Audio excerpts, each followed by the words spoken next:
प्रिय विद्यार्थियों नमस्कार। तो हमने समास टॉपिक हमारा शुरू कर दिया। दो समास हमने पहले पढ़ लिए। पहला हमने हमारा द्विगु समास पढ़ा था, फिर द्वंद्व समास पढ़ा था। आज हम पढ़ेंगे कर्मधारय समास। आपके सामने मैं कर्मधारय समास लेके आया हूं आज। तो देखते हैं कर्मधारय समास क्या होता है। कर्मधारय समास होता है तीन प्रकार का। कितने प्रकार का होता है? तीन प्रकार का। कि कर्मधारय समास है वो तीन प्रकार का होता है। नंबर एक, विशेषण विशेष्य कर्मधारय समास। विशेषण विशेष्य कर्मधारय समास की कर्मधारय समास है वो तीन प्रकार का होता है। नंबर एक, विशेषण विशेष्य कर्मधारय समास। नंबर दो, उपमानो उपमेय कर्मधारय समास। उपमानो उपमेय कर्मधारय समास। दूसरा होता है उपमानो उपमेय कर्मधारय समास। और तीसरा हमारा होता है रूपक या अवधारणात्मक कर्मधारय समास। रूपक या अवधारणात्मक कर्मधारय समास की कर्मधारय समास है वो तीन प्रकार का होता है। नंबर एक, विशेषण विशेष्य कर्मधारय समास। नंबर दो, उपमान उपमेय कर्मधारय समास। और नंबर तीन, रूपक अवधारणात्मक कर्मधारय समास। अब सबसे पहला देखते हैं विशेषण विशेष्य कर्मधारय समास। विशेषण विशेष्य कर्मधारय समास ये क्या होता है कि जहां पहला पद विशेषण हो, जहां पहला पद क्या हो विशेषण और दूसरा पद क्या हो जहां विशेष्य हो, वहां विशेषण विशेष्य कर्मधारय समास होता है। तो सबसे पहले हम जानते हैं विशेषण क्या होता है और विशेष्य क्या होता है। छोटी क्लास में हम पढ़ते हैं तब भी विशेषण की परिभाषा पढ़ते हैं कि जो संज्ञा सर्वनाम की क्या बतलाते हैं, विशेषता। यानी वे शब्द जो क्या बता रही है, विशेषता बता रही है। क्या बता रही है? जो विशेषता बता रही है वो तो क्या है, विशेषण है। और जिसकी विशेषता बताई जा रही है, जिसकी विशेषता बताई जा रही है वो क्या है, विशेष्य। क्या है वो? विशेष्य। की जहां पहला पद तो क्या होगा, विशेषण, और दूसरा पद जहां क्या होगा, विशेष्य, वहां विशेषण विशेष्य कर्मधारय समास होता है। इस समास का समास विग्रह करेंगे तब दोनों पदों में क्या की जाएगी, समान विभक्ति प्रयुक्त की जाएगी। क्यों? क्योंकि ये भी क्या है, समानाधिकरण तत्पुरुष का भाग है। ये भी क्या हमारा समानाधिकरण तत्पुरुष का भाग है। तो इस समास का समास विग्रह करेंगे तो दोनों पदों में क्या है, समान विभक्ति प्रयुक्त की जाएगी। जैसे मान लो हमारा उदाहरण आ गया नील कमलम। अब हमें दिमाग में दो ही बातें आनी चाहिए कि पहला पद विशेषण होना चाहिए और दूसरा पद क्या होना चाहिए, विशेष्य।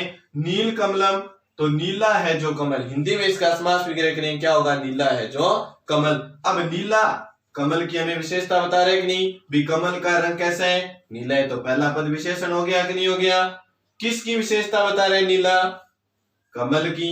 तो दूसरा पद विशेष्य हुआ कि नहीं हुआ। जहां पहला पद विशेषण हो दूसरा पद क्या हो, विशेष्य हो, वहां कौन सा समास होता है, कर्मधारय। अब दोनों पदों को समान विभक्ति प्रयुक्त करते हुए हमें क्या करना है, अलग करना है। तो नीलम और कमलम, नीलम कमलम, ये क्या हो गया हमारा समास विग्रह। किस विशेषण विशेष्य कर्मधारय समास में पहला पद विशेषण होगा। तो उदाहरण में हमने देखा यहाँ नील कमलम है, नीला है जो कमल, तो इसकी विशेषता बता रहे कि नहीं बता रहा भी, कमल कैसा है, नीला है। तो नीला तो विशेषण हो गया, दूसरा पद क्या हो गया हमारा, कमलम, विशेष्य। तो पहला विशेषण दूसरा विशेष्य, दोनों पदों में समान विभक्ति प्रयुक्त करते हुए विग्रह कर देंगे, अलग कर देंगे। वही विग्रह इसका नीलम और कमलम क्या हो जाएगा, नीलम और कमलम। इसके बाद दूसरा हमारा उदाहरण है रम्या वाटिका। वाटिका क्या है, सुंदर है। अब रम्या वाटिका की विशेषता बता रहा है कि नहीं बता रहा।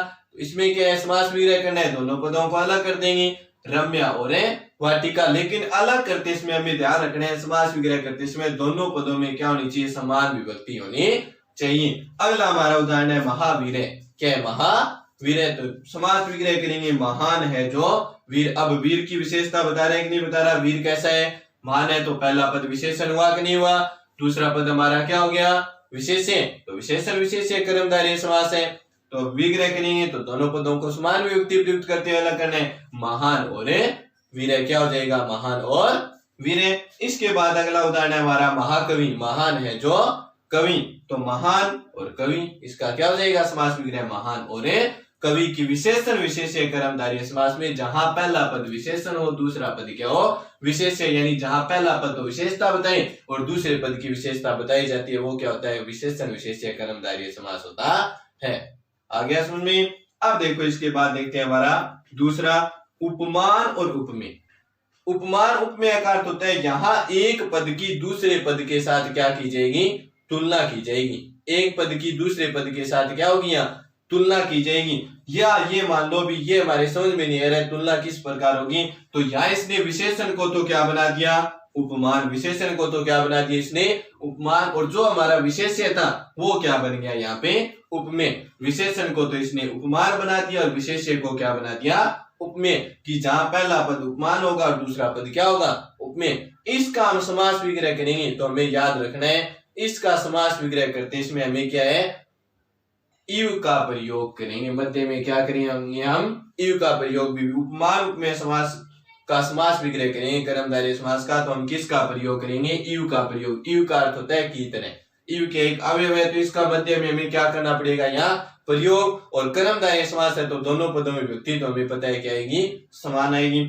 जैसे देखो चंदर मुखम, उदाहरण आ गया हमारे सामने चंदर मुखम। अब हमें पता चल गया अभी मुख की क्या की गई है, चंद्रमा के साथ तुलना। चाहे विशेषता बताए चाहे तुलना करे, वहां समास कौन सा होगा, कर्मधारय।